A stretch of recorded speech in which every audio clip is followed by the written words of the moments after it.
club. Whoop, whoop. No feeling by yourself. Thank you.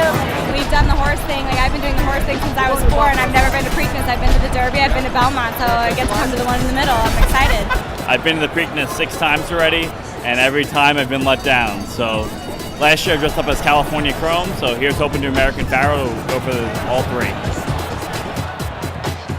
And we're going to bet on some horses and we're going to win a lot of money.